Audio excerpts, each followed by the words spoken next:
Саламатсыздар ма оқушылар? Біз қазір теңсіздіктерді бастаймыз.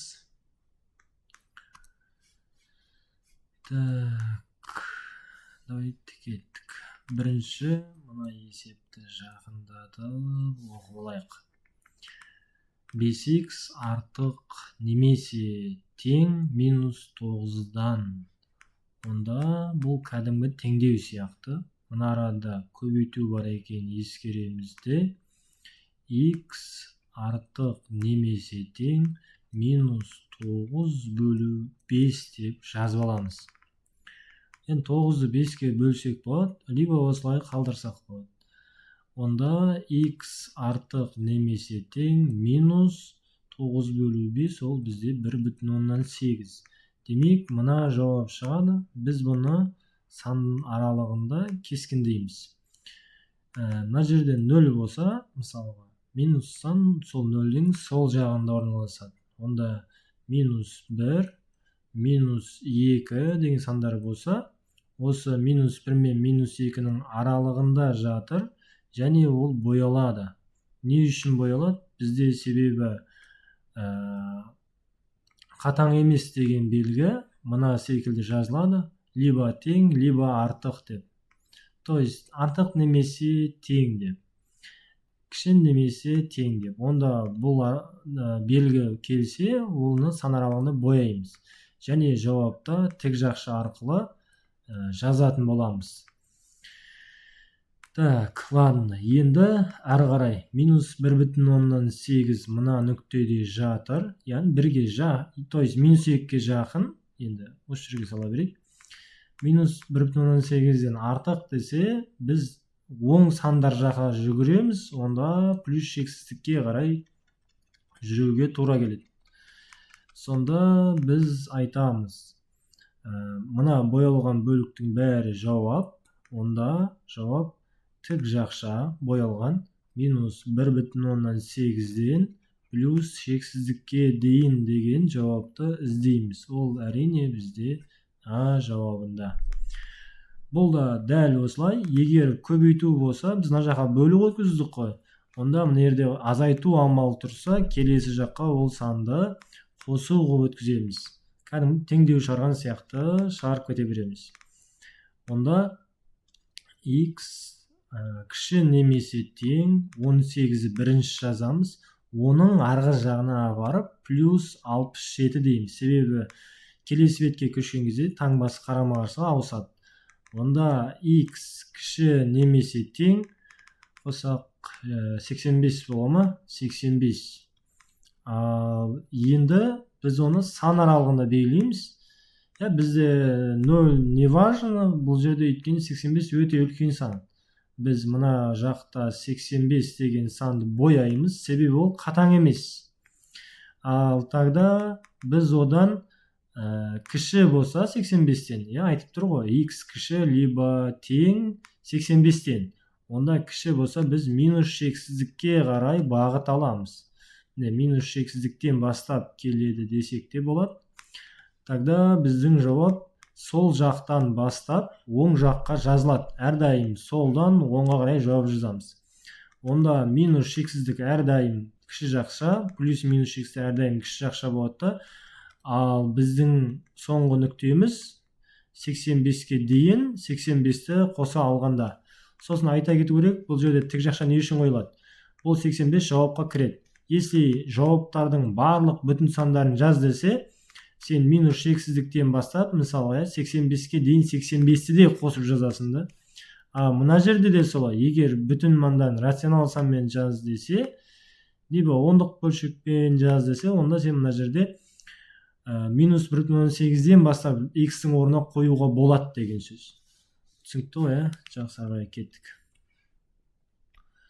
Так, мына жақта екен ғой. Міне, үшіншісіне келдік, уже плюс 9x-ті біз алып қаламыз, ал 25-тің алдында плюс бар деп ойлаймыз да, оны келесі жаққа өткіземіз. 11-дің оң жағына турып. Сонда плюс 9x-ті алып қаламыз, плюсын жазған жоқпын. Таңба сол күйінде тұрады, минус 11 бірінші жазылады, оның жанына плюс 25 мына жаққа минус болып қарама қарсы таңбамен келеді. 9x кіші мынау минус 36.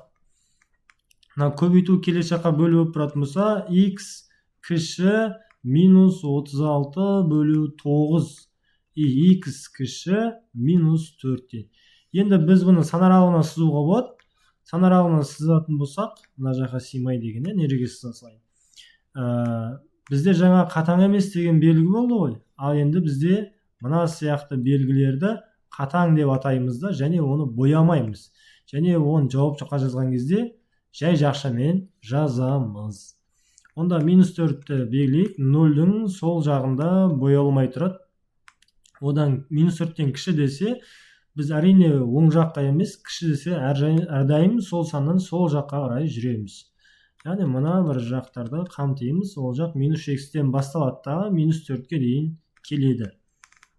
Сонда жауап жазатын болсақ, солдан оңға қарай минус шексіздіктен минус 4-ке дейін екеуі де жай жақша. Себебі шексіздігі әрдайым жай жақша, плюс-минус бола берсін ол. Бірақ бізде қатаң болса, ол міндетті түрде боялмайды, жай жақша қойылады екен. Минус шексіздіктен минус 4-ке дейін. Біз мына жауапты алмаймыз, себебі мынаны белгілеп қойса қате болады. Тік жақша ғой мұнда. Бұл қате болады белгілесек. Онда мына бір жауап бізге дұрыс болады екен. Жақсы, келесіге өтейік. 33 минус 6x кіші минус 9-дан. Онда минус 6x-ті алып қаламыз, 33-ті келесі жаққа өткізсек, алдында плюс болса, ол 9-дің оң жағына минус болып барады. Мына минус 6 болып қалып қояды. Минус 6x кіші минус 9 плюс 33 мына жаққа барса минус 33. Минус 6x кіші минус 42 да. Минус 6 мына жаққа кейбіреулер өткізіп қояды, плюс 6 деп. Жоқ, бұл минус 6 көбейтіліп тұр. Сондықтан келесі жаққа бөлу болып барады. Минус 6-ны көбейтілген сан деп болса, келесі жаққа бөлінген сан болып барады. X кіші минус 42 бөлінген минус 6.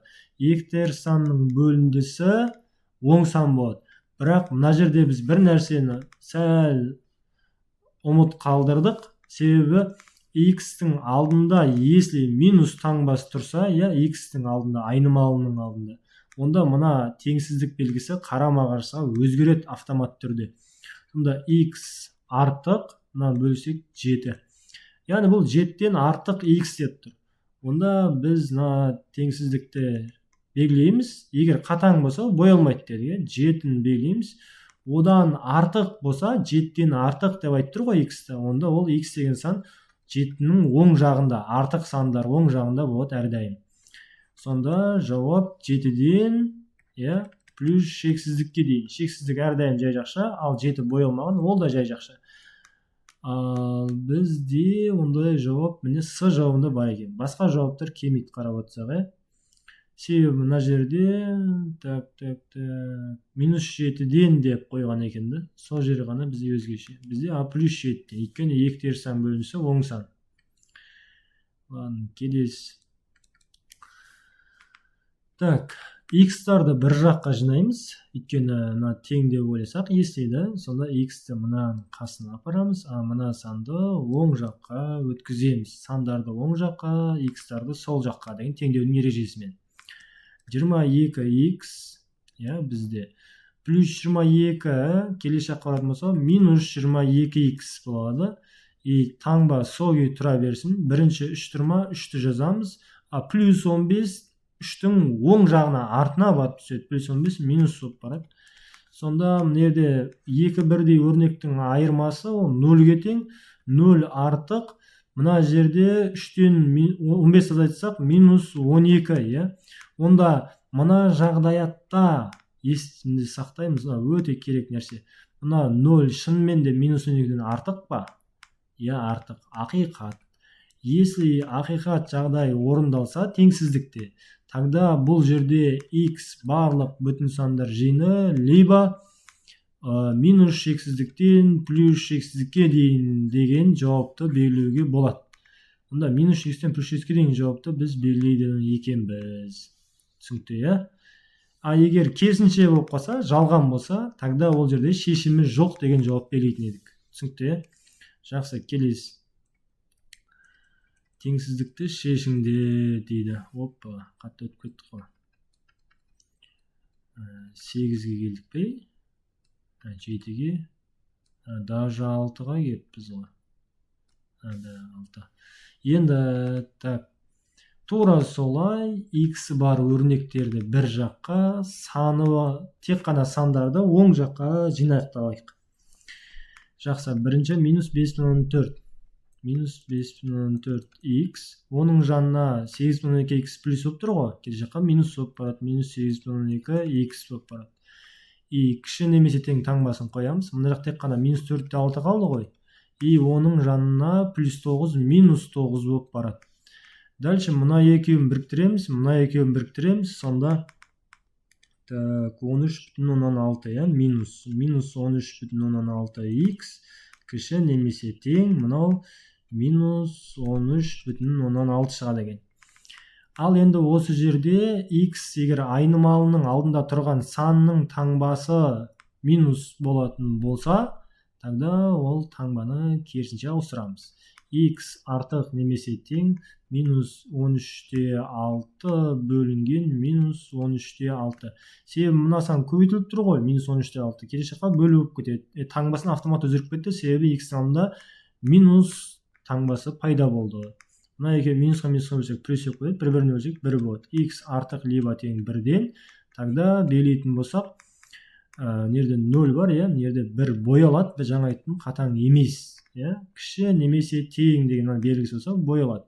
1-ден артық болса біз оң жаққа жүреміз, плюс шексіздікке қарай. Тогда жауап міне дайын тұр.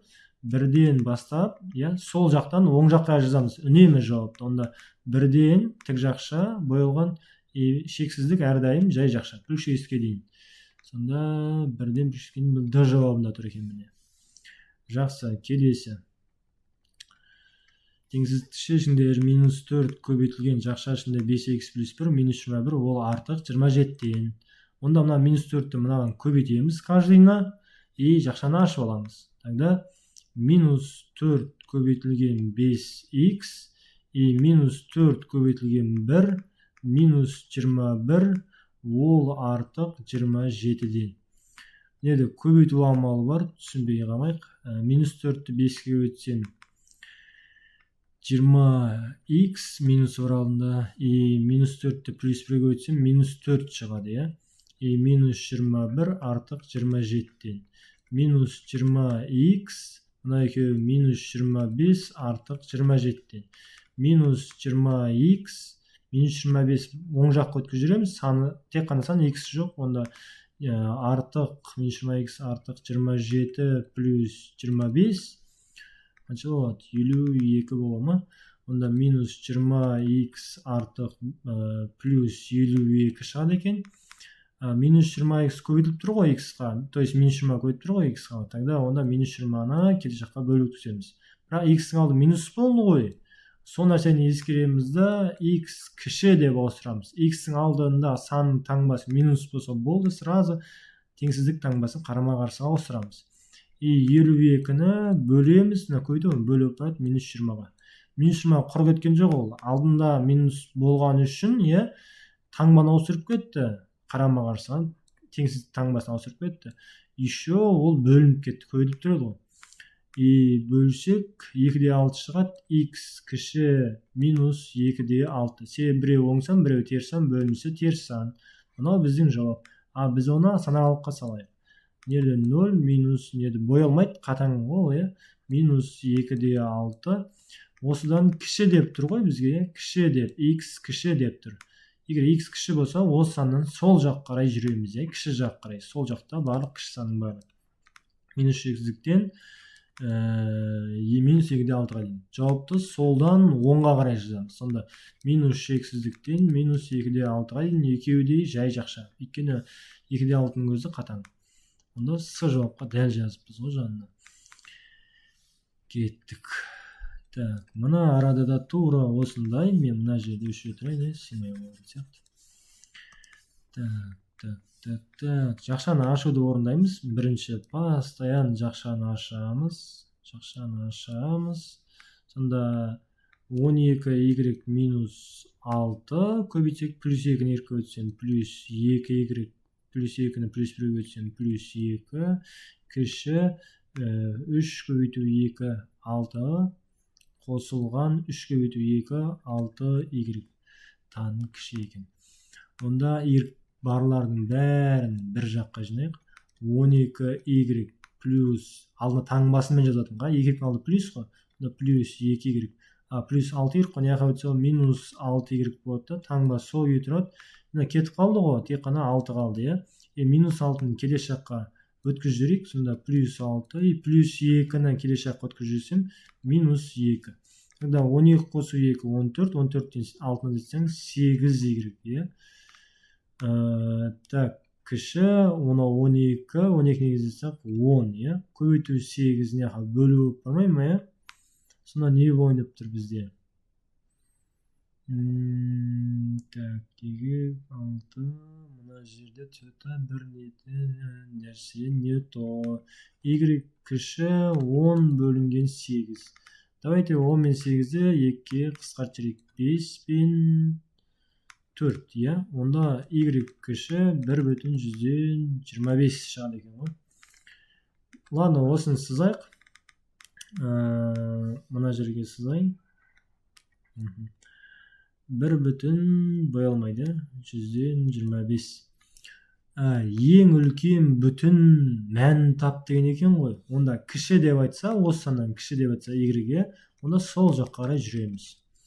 Тогда мына жерде бізде ең үлкен бүтін мән. Бүтін деген ол бізде білесіздер 1, 2, минус 1, минус 2, 0, минус 4, минус 5 деген сандар сияқты сандар. Яғни ол бөлінбеген сандар ғой, мына сияқты, ондық бөлшек емес. Тогда онда бізде осыған дейін жауапты жазамызда, минус шексіздікте мынаға дейін келеді. Ал ең үлкен сан, осының алдындағы бүтін сан, әрине ол бізде не? 1-ге тең. Одан үлкен сан жоқ қой, бірден. Мына жаққа өтіп кетсек, уже мынерде 2 бар. Бізде 2 ол боялған аралыққа кірмей тұр. Сондықтан 1 осы аралықтағы ең үлкен бүтін сан екен. Сондықтан біз А жауабын белгілейді екенбіз. Так. Түсіре алайық. 2 есеп қапты ғой. Теңсіздіктің ең үлкен бүтін мәнін тап. Үстін оқу екен, мен 8-дің үстіңгі жағы мәтінін оқымаппын берілген. Жақсы, онда көбейтейік. Каждайын жақшаны ашуды орындаймыз. Дәл осылай. 5-ке шүйірікті көйтсек 15y, 5-ке плюс 1-ді көйтсек плюс 5, плюс 4-ке 2-ні көйтсек 8y, плюс 4-ке минус 3-ті көйтсек минус 12. Кіші 4-ке 1-ді көйтсек 4, 4-ке плюс 3-ті көйтсек, онда плюс 12y бар жанында.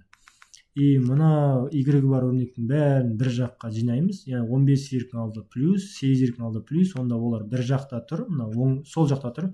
Онда 15y қосылған 8y плюс 12y-ті мұна жаққа өткізсек, теңсіздіктің келесі жағына өткен кезде таңбасы алдындағы плюс минус таңбасы қарама қарсы ауысып минус 12 болып кетеді екен. Кіші 4 қап қойды. Плюс 5 қой мына жақта, ол теңсіздіктің мынаның оң жағына 4-тің қасына бару керек. Онда минус 5 өтіп барады. Минус 12 теңсіздің келесі жағына оң жақ барса плюс 12 өтіп барады. Жақсы, 23, 23-тен 12 өтсек 11y. Кіші минус 1 қосу 12, әрине ол плюс 11. Y кіші 11 бөлінген 11 екен. Яғни y кіші 1-ден ғой. Тогда біз оны бұлай жазайық. 1-ді мұнерге боямаймыз, қатаң болып тұр ғой. Так, қатаң болып тұр, мен бір нәрсені ұмыттым, мұнерде мен суретім тұр, көрініп тұр ма жазғандарым, қазір көреміз. Онда 1-ден кіші болса, онда сол санның сол жағын боямыз, минус шексіздік жағын. Минус шексіздіктен бастап осы санға дейін ғана келеді. Онда осы арада ең үлкен бүтін мәнін тап. Әрине бір жауапқа кірмейді. Мен жаңа айттым, егер қатаң болса, боялмаса, жауапқа кірмейді, бір кірмейді. Бірге дейін сандардың бәрі жауапқа кіреді бүтін саны. Бүтін сан 0 бола алады ғой, 0 деген бүтін сан. Онда осы аралықта жатқан 0 ең үлкен бүтін сан. Тогда біздің А жауабымыз екен. Түсінікті, яғни біз осы боялған аралықтан ғана жауапты іздейміз ғой. Ең үлкен десе осы 1-ге дейін қараймыз. Если боялса 1-дің өзі болушы еді не жерде, мына боялса. Боялмағандықтан 1 жауапқа ала алмаймыз. Жаңа айтқам сол жоғарыда. Онда сол 1-дің алдындағы 1 қадам алдындағы бүтін санды таңдаймыз. Түсінікті? Жақсы. Келесі -8 көбейтілген 6x - 1. Осыны сондай жақшаны ашамыз, 1-ден. Көбейтейік. Онда -8-ді 6x-қа көбейтеміз. Давайте мен сразу жаза салайыншы, сөйтпей-ақ. Так, қазір көп созылып кетті ғой деймін.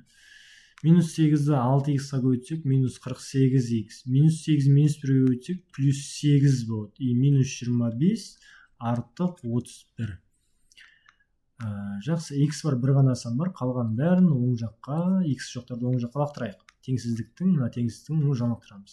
-48x артық 31-дің жанына +8, -8 болып барады да, -25 +25 болып барады екен. Сонда -48x артық, мынау қанша? 23 па? Оған қоссақ 48. Тогда нерде көбейту бар, и -48 ол x-тің алдында көбейтіліп тұрған сан, сондықтан оның таңбасы, мына бір үлкен кіші таңбасы өзгереді. X кіші 48-дің астына барады, -48 бөлу болып. Онда x кіші -1. 48-ді бөлеміз 48-ге 1 шығады, алдына минус шығады да, -1 болады. Онда осы аралықты белгілейік. -1 боялмайды. Яғни одан x кіші деп тұр ғой, x кіші -1-ден. Значит, кіші жақтарды боямыз. -1-дің кіші жақтары әрине сол жақта. Үнемі теңсіздік кіші жақ дейме, сол жақта, сол саннан. Егер осы -1-ден үлкен дейме, оны оң жақты белгілейміз. Онда осы -x-тен бастап -1-ге дейін аралықты жазамыз. Боялмайды, қатаң болған үшін. -x-тен -1-ге дейін әрине ол важен. Түсінікті, рахмет онда сабаққа. Эфирді аяқтадым. Сау болыңыз.